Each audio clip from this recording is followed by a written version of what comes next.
You've got mail. Do you remember the 90s? Come on, Uncle Phil, this is the 90s, man. Man, it's the 90s. It's hammer time. Come on. It's the 90s, remember? Microchips, microwaves, faxes, airphones. Ma, it's the 90s. You can call it what it is. Yada, yada, yada. I can be anything I want to be. It's the 90s. What, are you nuts? This is the 90s. We're gonna sue you. Wake up and smell the 90s. Would you like me to do a dance for you? What? Hi, Paul. Paul, give me some blues. Oh my God. Oh, Jesus.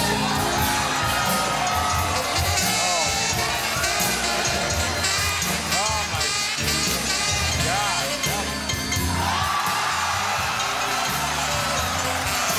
You know, I can't thank you enough for that. Can you guess what today's episode is about? I believe it is about Drew Barrymore. It sure is. Ah, a 90s icon, you might say. She really is a 90s icon. So can you describe what we just saw?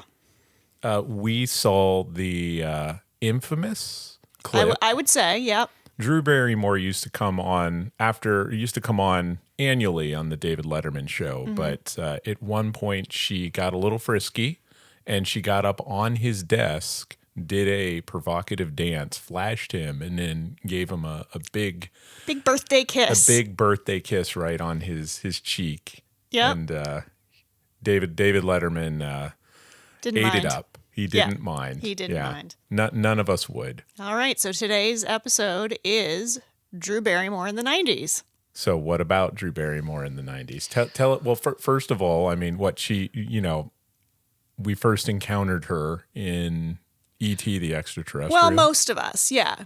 So she was born in 1975. Yeah. Which makes her only a couple years older than us.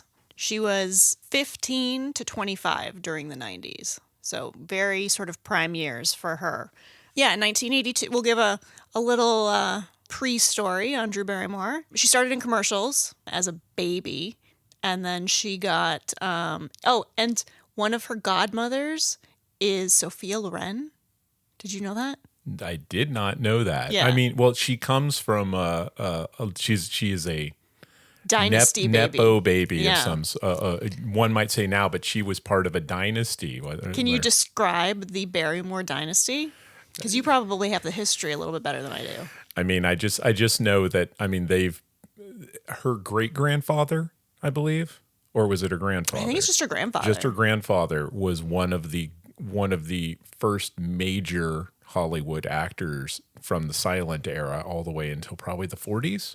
Yeah. The way that we probably know him most is as Potter from It's a Wonderful Life, Yep. the evil banker that ruins and takes great pleasure in destroying Jimmy Stewart. John Barrymore was her grandfather, and her great uncle was Lionel Barrymore, and her great aunt was Ethel Barrymore, who also has a Broadway theater named after her. Isn't that crazy? It's a dynasty.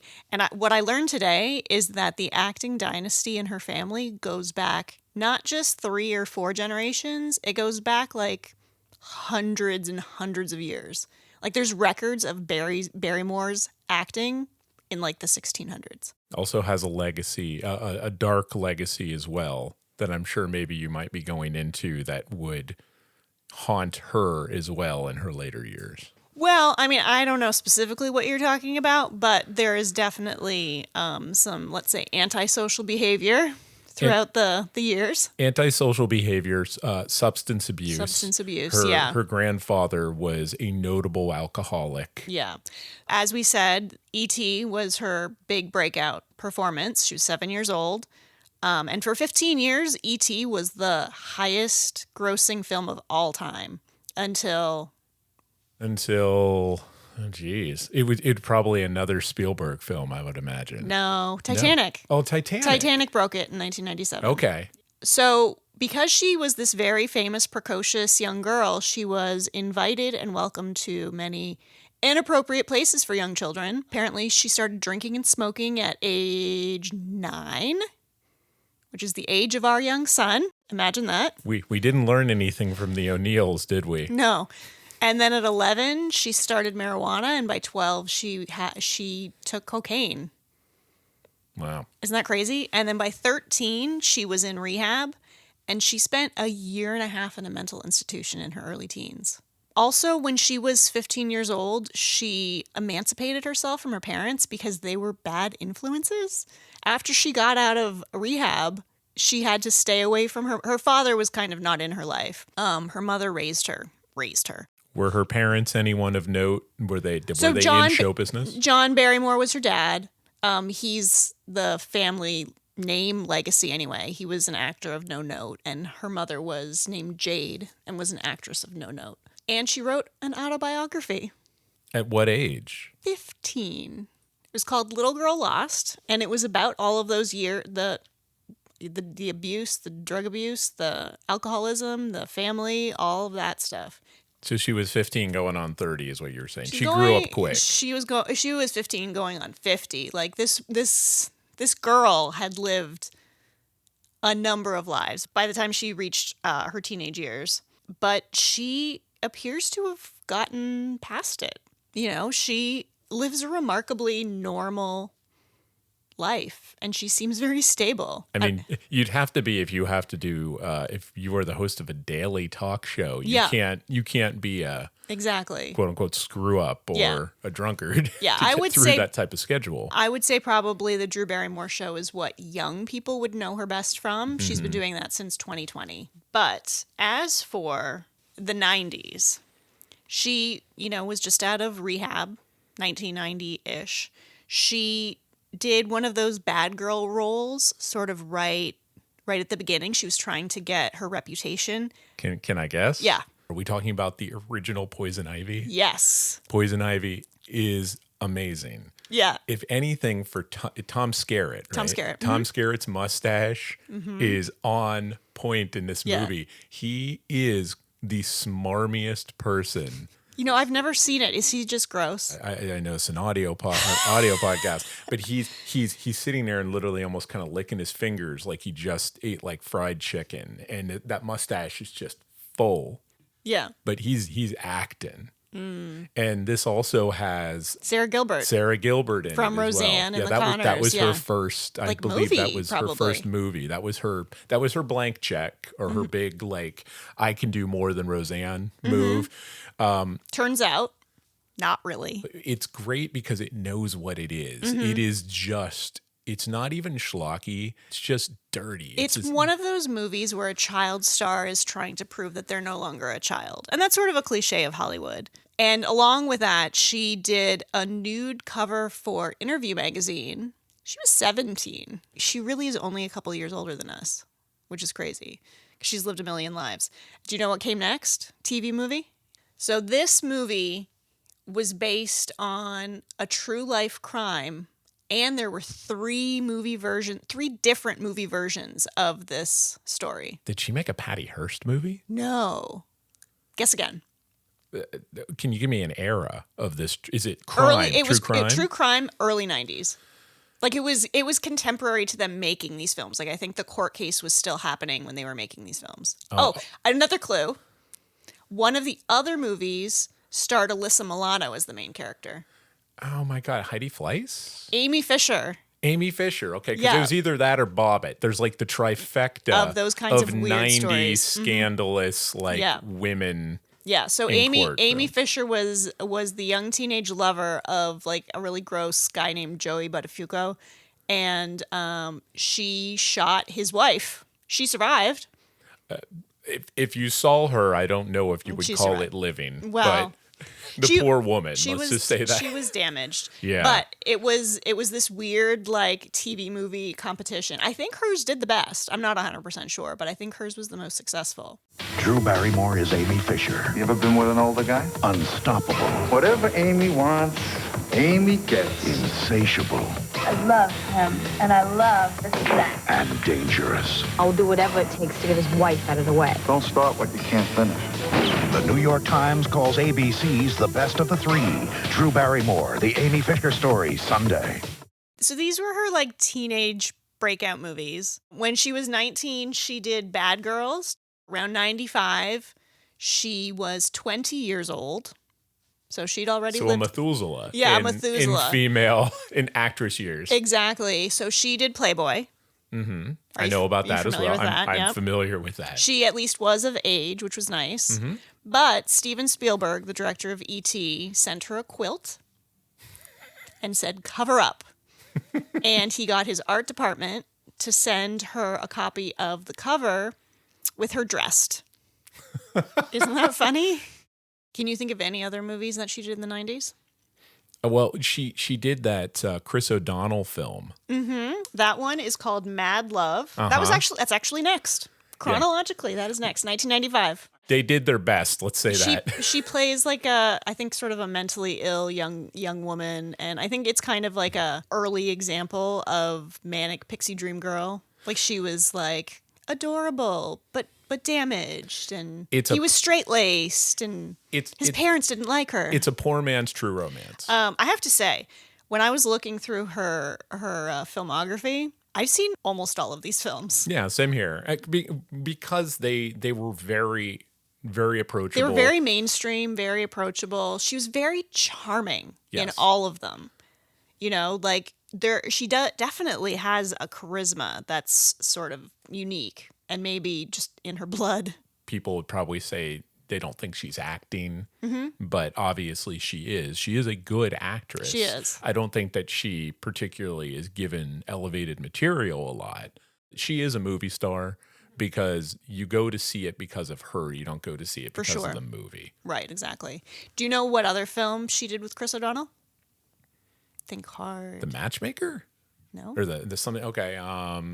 Right. Is it one of the Cars with Boys or American Quilts types of movies? Think much bigger than that. Like a blockbuster ensemble? Like a wannabe blockbuster. I mean, I don't know how much money it made, but it was part of a very successful batch of films that came out in the 90s. Oh, was this Scream? Because Chris O'Donnell's not in Scream, and she's only in the beginning of that. No, we'll talk about Scream in a moment. Okay. Yeah, no, I don't know. I'll know it when you say it, I'm sure. Batman Forever. Oh, yeah. We try to... So Batman Forever is the third film of that sort of batch of Batman films. Yeah, she plays Two-Face's girlfriend in it, I believe. Or I think the Riddler's girlfriend. Riddler's girlfriend. That's right. Because this is the one that had the two bad guys in it. Yes. So she played Sugar, and Debbie Mazar played Spice. Jim Carrey played the Riddler, and Tommy Lee Jones played Two-Face. I have the action figure on my bench in there right now. Amazing. I do. Tommy Lee Jones action figure I play with in the garage. That's awesome. She then participated in what all 90s actors did, was appear in a Woody Allen film. Oh, okay. Everyone Says I Love You. Oh, this is the It's one a we don't musical. talk about.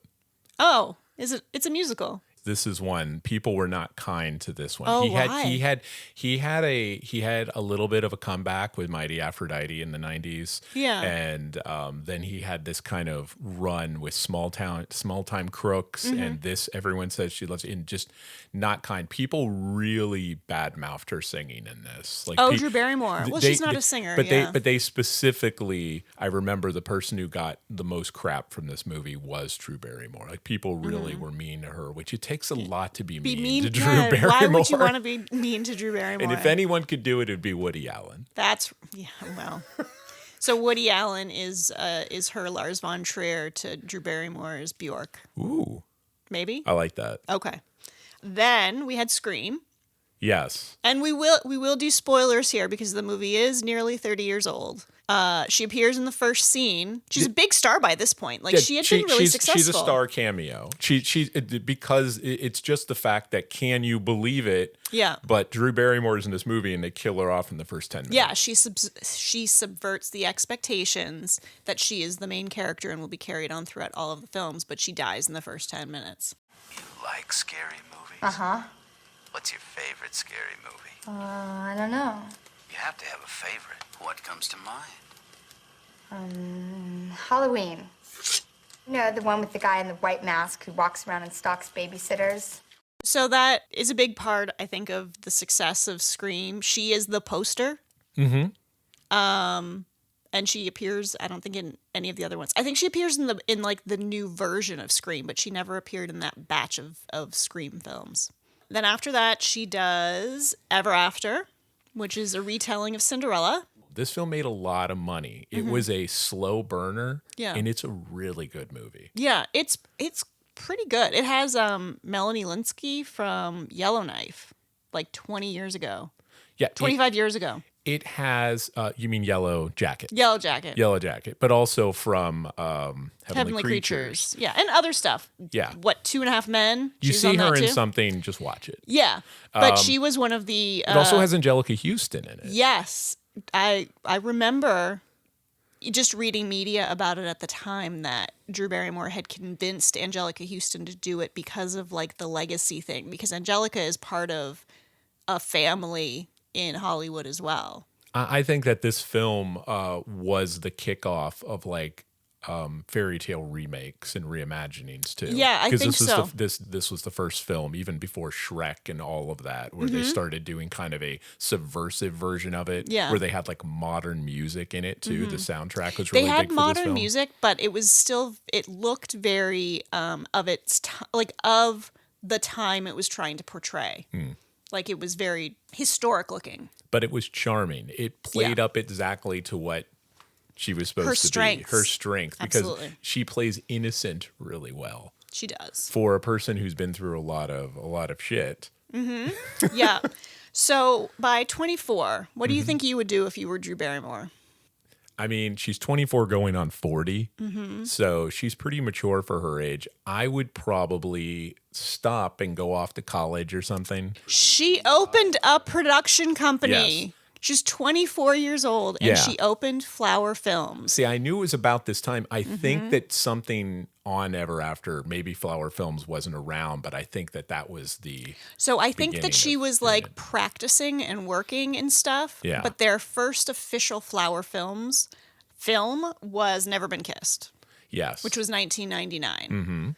Josie Geller, you enrolled Friday. You are looking at the newest undercover reporter for the Chicago Sun-Times. You get to be 17 again. I've kissed guys, I just haven't felt that thing. When you're my age, guys will be lined up around the block for you. You have to say that because you're my teacher. Actually, I shouldn't say that because I'm your teacher. In retrospect, is sort of a weird film. I put it on today while I was doing some research, and it's about a young woman who is a reporter who wants to get a great story. So she's been assigned to go back to high school and report what are the kids doing? She 21 Jump Streeted it. Yes, she 21 Jump Street. I think we'll have to have an episode about that because that makes no sense to anybody under 35 or 40. She went back to high school, did her research, falls in love with the teacher. Teacher falls back in love with her. Yeah, and she is... She is of age. She doesn't know that. It's still cute. It's still charming. I would say it probably has, if you had set this in the 1940s and it was Cary Grant and Shirley Temple or whatever, no one blinked an eye when that happened. But you know what? They didn't in 1998 either. Weirdly. They maybe should have, but they didn't. That was her last film of the 90s, but I will also include the 2000 film Charlie's Angels. Is that a flower? It is. I was about to say, I know that she produced it, but I didn't know if she was in Charlie's Angels. Good film. And did remarkably well. Didn't it? Oh, it did fantastic. Yeah, so that's with Cameron Diaz and Lucy Liu, and who played the guy? Oh, Bill Murray. That's right. But that was the time, I mean, on where they were remaking the television shows. That was on the tail end of it, but you had your Beverly Hillbillies, you had your Brady Bunches, you know. Addams Family. Yes, Addams Family. Addams Family was probably the one that made it all happen. Because That's right. those films were actually great. They were good. Both of them. And sequels probably even better than the first. That's something you don't get outside of a Toy Story or a Godfather, you know. But...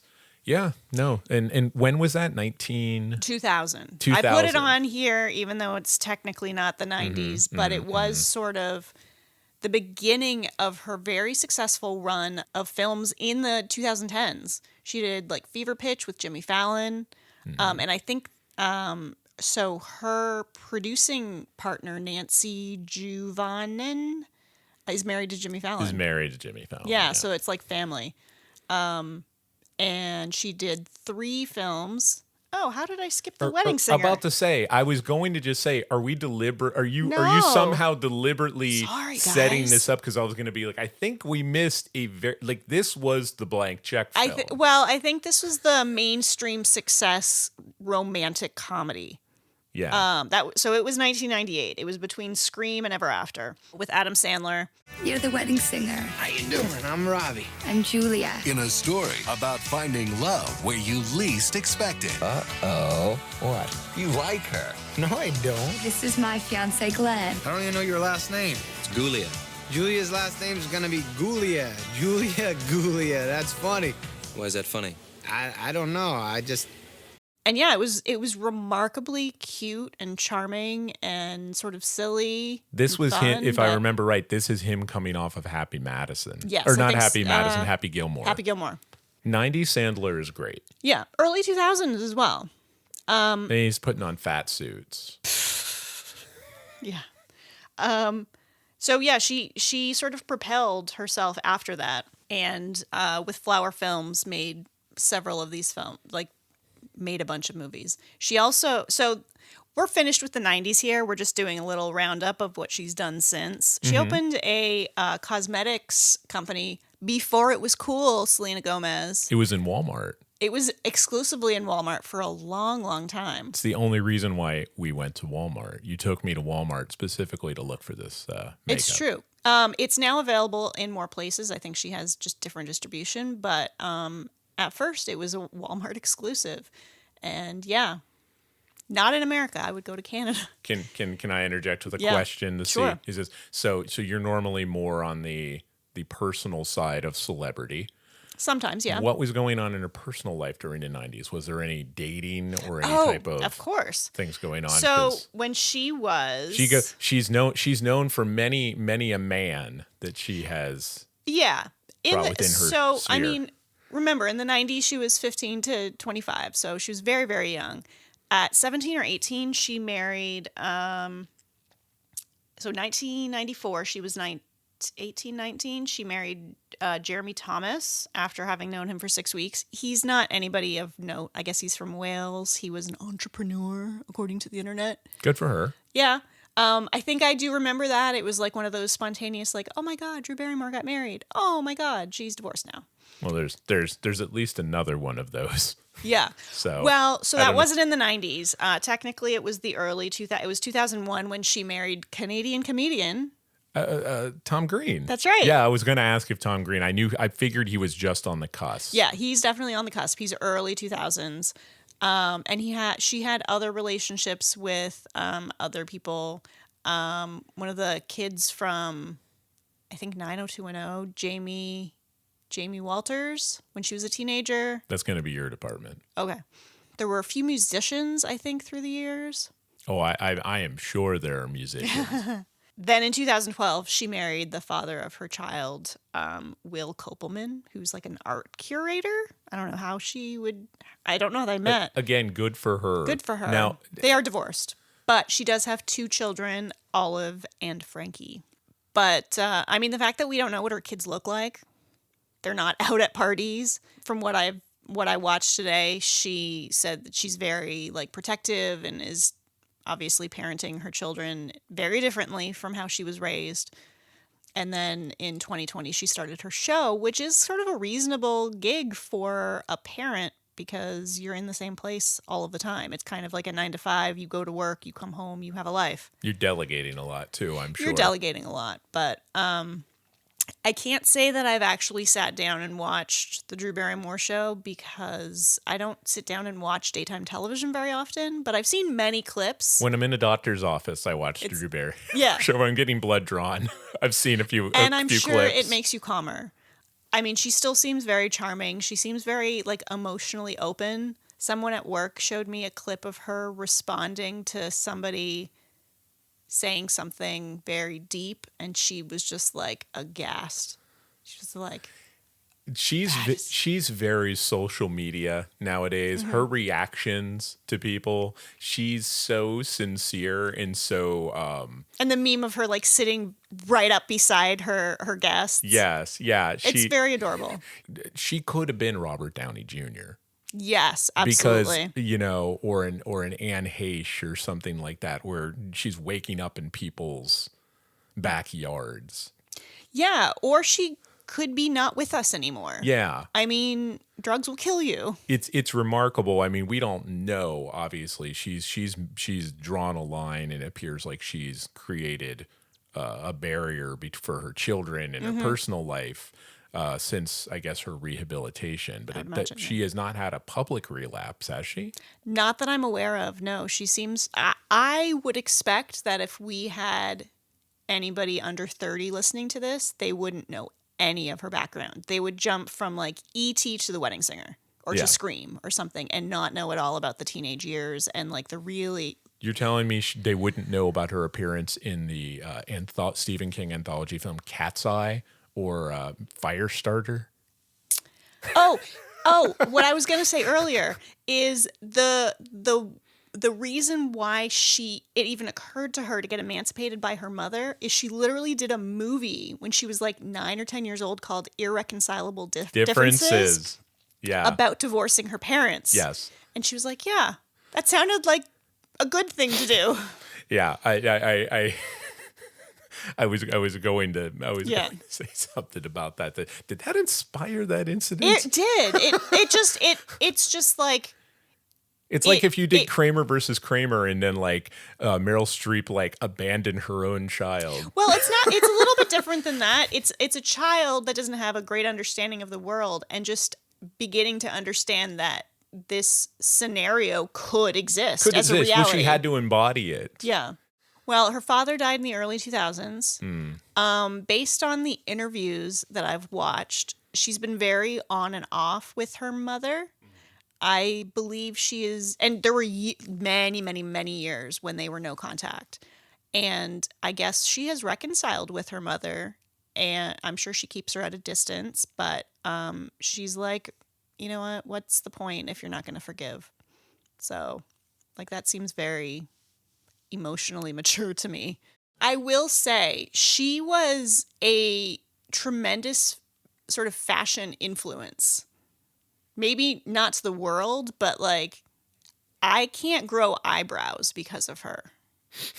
Because she was very much in that 90s trend of like super crazy skinny eyebrows. And I was like, oh, it looks so adorable on Drew Barrymore. Of course, I'm not Drew Barrymore, but I thought that tiny skinny eyebrows would look adorable on me too. Did not. I remember her being the first woman that I thought looked really great with short hair. She was very cute with short hair, yeah. It made Drew Barrymore just look more adorable. Because she would put flower clips in her hair, and like it was never a perfect haircut. It was always a little bit messy, and there was always roots. But she also did like the dark, like brown or dark red lipstick. Yes. That was very trendy back then. So that is about it for Drew Barrymore. She's led a remarkable life, and I don't think she's even quite 50 yet. Doesn't that blow your mind? Yes, I'm trying to stay as far away from 50 as possible. It's coming, but... Yeah. But we'll always be younger than Drew Barrymore.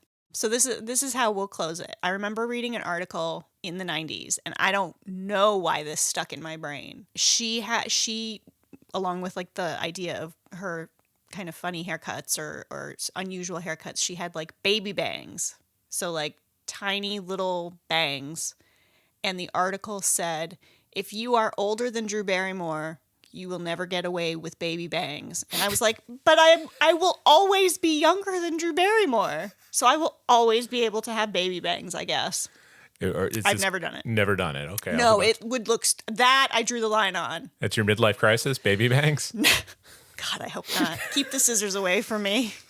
You could pull off. I remember also another thing is she always, she wasn't like curvaceous or anything, but I mean she was cute. Mm-hmm. But she always wore this kind of, she went on the baggy thing. It wasn't Mm-hmm. grungy, Mm-hmm. but she always had like the really long sleeves where you can Mhm. only see the tips of her fingers. Mhm. And that was just adorable. I always loved that. Or Mhm. she'd have the collar, she'd be able to pull up almost like a turtleneck over her mouth. Mhm. Yeah. It was always a little unstructured, a little not put together, but always sort of like sweet. Well, it's like it seems like she was maybe channeling some of the chaos that she had Was to keep at bay experiencing in her clothing and her styling and everything else, rather than in cocaine and alcoholism. You know what? Drugs and That's a alcoholism. great way to go. Yeah. Dip your hair in purple dye and get on with your life. So this is Dave and Cheryl and the 90s. And the 90s. And the 90s. Until next time. Bye. I've been living with a shadow overhead. I've been sleeping with a Got a favorite 90s moment or topic you want us to dive into? We'd love to hear about it. If you think we got everything wrong, we'd love to hear about that too. Drop us an email at andthe90spod@gmail.com, link in the episode description, and you can be damn sure that we'll read your comments on the show. Also, if you're digging the show, please rate, comment, subscribe, and tell everyone you know to check us out. It really does make a difference. Till next time, remember, we're nostalgia for the olds and education for the Utes. All I wanna do is find a way back into love. I can't make